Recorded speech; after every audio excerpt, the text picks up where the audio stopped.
So when you went to Epic, was David Houston your first big success or first success, or what? Who did you take first? David Houston had a record out. I forget the name of it. It was on Epic. I think Kennedy picked it up or produced it, so I don't remember. But then I inherited David, and we had made a couple little Mickey Mouse records, nothing to amount to anything. And one day Glenn Sutton and I wrote Almost Persuaded. And I said, man, I'm going to do that on David tomorrow. And so he came in and we did it.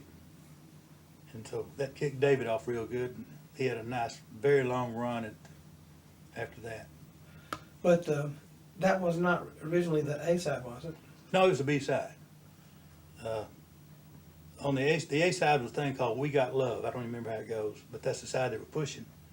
And the distributor in Atlanta called and said, I forget who it was, Bob Morgan or Lynn Levy or somebody in New York said, this We Got Love, this David Houston record is a hit.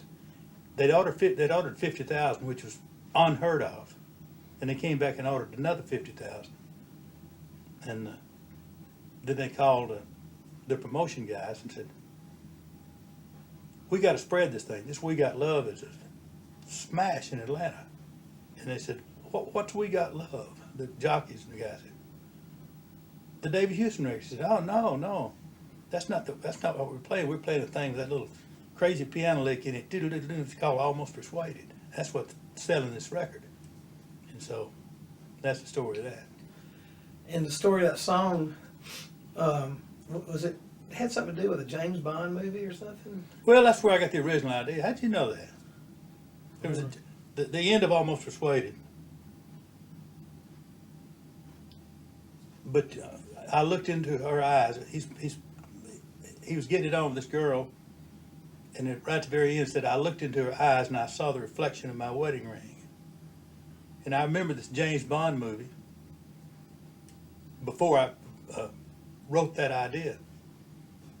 He was talking to this girl. This guy's coming up behind him with a gun, and he saw the guy's reflection in this girl's eye of the guy with the gun. He turned around and took care of him. I thought, man, what if a guy was sort of cheating on his wife, and he looked in his girlfriend's eyes and saw the reflection of his wedding band? That ought to shut him off real quick. And that's where that came from. Thank you, 007.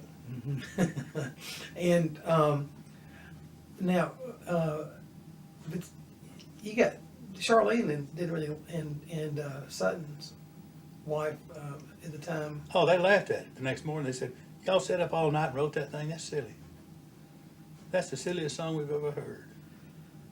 And I said, well, that's why you're the wife and we're the songwriter.